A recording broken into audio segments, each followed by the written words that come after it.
Shalom warga kerajaan, selamat pagi, selamat akhir pekan bagi kita semua. Saya berdoa setiap kita ada dalam keadaan yang baik, setiap kita menikmati kemurahan dan kasih setia Tuhan yang berlimpah. Bapak Ibu Saudara, di hari Sabtu ini saya ingin mengingatkan setiap kita, jangan lupa untuk mengikuti ibadah raya besok ya di gereja pukul 10 pagi. Mari kita mengajak setiap rekan-rekan dan teman-teman kita untuk beribadah bersama-sama. Kita akan menikmati perjamuan kudus dan juga kita akan sama-sama menikmati makan siang setelah ibadah besok. Bapak Ibu Saudara, hari ini saya ingin bagikan sesuatu bagi setiap kita.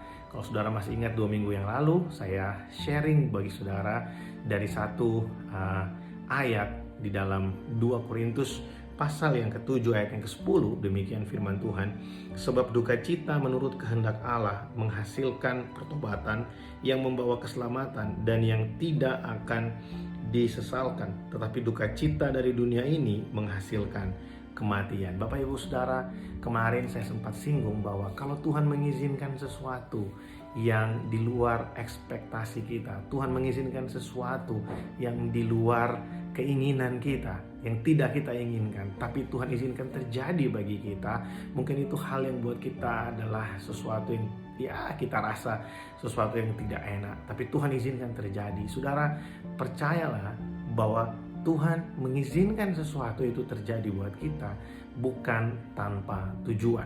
Tuhan punya rencana dalam segala sesuatu yang Dia izinkan terjadi dalam kehidupan ini. Bapak Ibu Saudara, firman Tuhan berkata bahwa kita adalah anak-anaknya, saya dan saudara. Yohanes pasal yang pertama ayat yang ke-12 berkata, semua orang yang menerima Dia diberinya kuasa menjadi anak-anak Allah.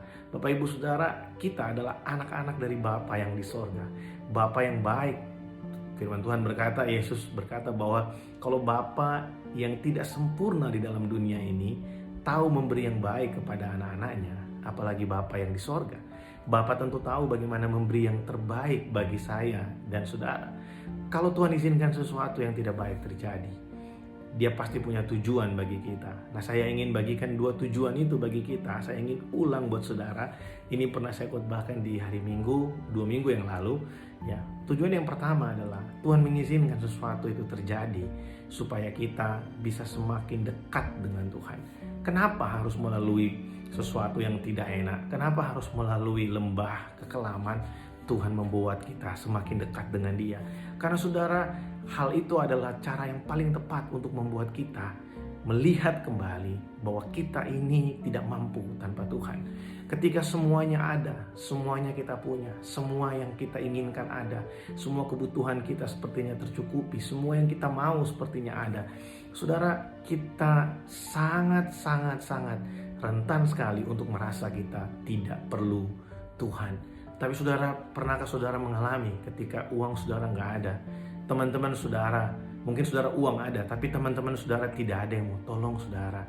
Saudara mengalami jalan buntu, sekalipun ada banyak uang yang saudara punya, tapi saudara selalu gagal dalam melakukan segala sesuatu. Dan ketika saudara mencari pertolongan, tidak ada yang mau tolong.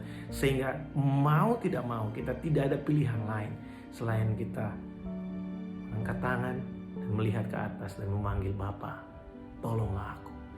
Saudara, keadaan-keadaan itu adalah keadaan-keadaan yang paling baik untuk Tuhan memanggil kita kembali, untuk kita melihat kepadanya.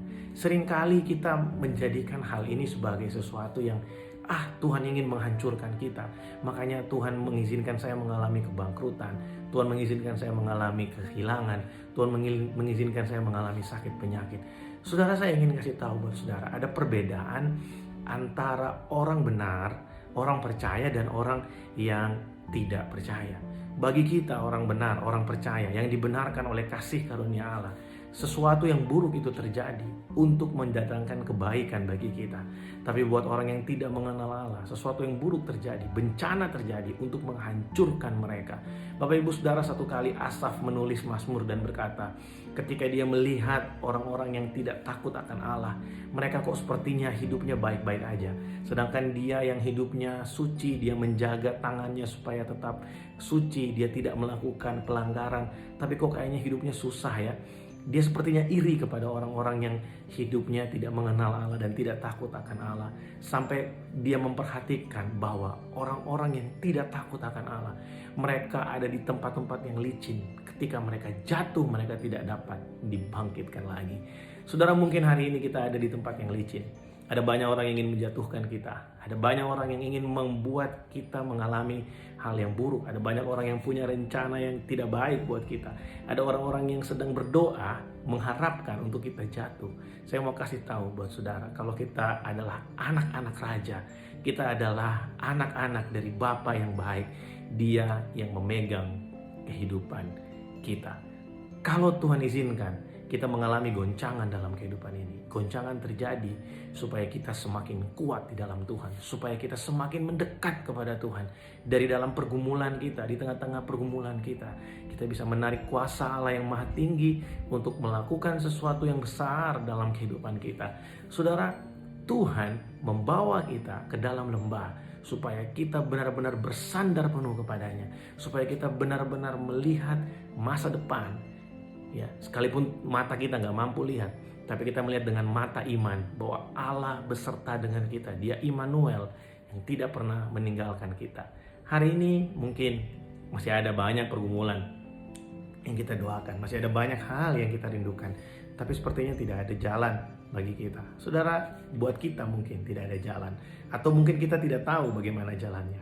Karena kita ada di bumi, kita hanya melihat dari dimensi kita ke depan. Ya, ada banyak tembok, ada banyak pintu yang kita lihat yang tertutup. Tapi Tuhan melihat dari atas. Dia mengetahui jalan yang terbaik. Dia tahu kapan waktu yang tepat. Dia menyediakan semuanya tepat pada waktunya. Dia membuka pintu ketika kita benar-benar memerlukannya. Di saat yang tepat, dia tidak pernah terlambat. Bapak Ibu Saudara, duka cita di dalam Tuhan bagi kita orang percaya itu tidak akan menghancurkan kita, tapi justru akan membawa sesuatu yang lebih baik bagi kita, akan mendatangkan kebaikan bagi kita. Yang pertama tadi, Tuhan mau supaya kita lebih dekat dengan Dia. Yang kedua, ini yang paling penting, Roma 8 ayat yang ke-28 sampai ayat yang ke-29. Saya dan saudara, orang-orang yang sudah dipilih dari semula, kita yang ditentukan untuk menjadi anak-anak Allah, kita juga ditentukan untuk menjadi serupa dan segambar dengan Yesus Kristus. Bagaimana caranya? Kita diubahkan hari demi hari melalui setiap pergumulan, persoalan yang kita hadapi. Kita melewati tantangan demi tantangan. Kita yang dulunya mungkin keras kepala, kita yang dulunya mungkin tidak mau diatur, kita yang dulunya mungkin merasa bahwa tubuh ini adalah milik saya, hidup saya ya kata saya. Ada iklan yang berkata rambut saya ya kata saya, ya. Tapi ketika kita mengerti firman Tuhan, kita tahu bahwa hidup ini punya Tuhan, tubuh ini punya Tuhan, keluarga ini punya Tuhan, tangan saya, kaki saya, mata saya, telinga saya, semuanya milik Kristus. Baik hidup maupun mati, kita adalah milik Allah. Amin saudara, seperti yang kemarin semua sama-sama kita renungkan. Biarlah renungan pagi hari ini menguatkan setiap kita. Saya hanya mengulang apa yang hari Minggu, 2 minggu yang lalu saya bagikan buat saudara. Biarlah ini meneguhkan kita. Mungkin ada beberapa orang dari kita, ya, warga kerajaan yang sedang mengalami pergumulan yang mungkin sepertinya berat buat kita menghadapi hari-hari ini. Tapi saya mau menguatkan saudara bahwa Tuhan itu setia. Dia Immanuel. Mungkin kita akan melewati lembah yang kelam, mungkin kita akan melewati saat-saat yang ya sepertinya gak enak buat kita. Tapi kalau kita menyadari betul, kita tahu betul bahwa kita adalah anak-anaknya, kita ini adalah milik kepunyaannya, maka jangan takut saudara. Tidak ada hal buruk terjadi tanpa sepengetahuan Tuhan. Dia duduk di atas takhta, dan dia bukan hanya memperhatikan kita dari atas, tapi dia juga menyediakan bagi kita pertolongan tepat pada waktunya. Selamat menikmati akhir pekan, selamat menikmati berkat Tuhan bersama dengan keluarga saudara. Sampai berjumpa besok dalam ibadah raya, baik yang ada di gereja onsite maupun yang mengikuti melalui YouTube channel gereja kita secara online. Tuhan Yesus memberkati.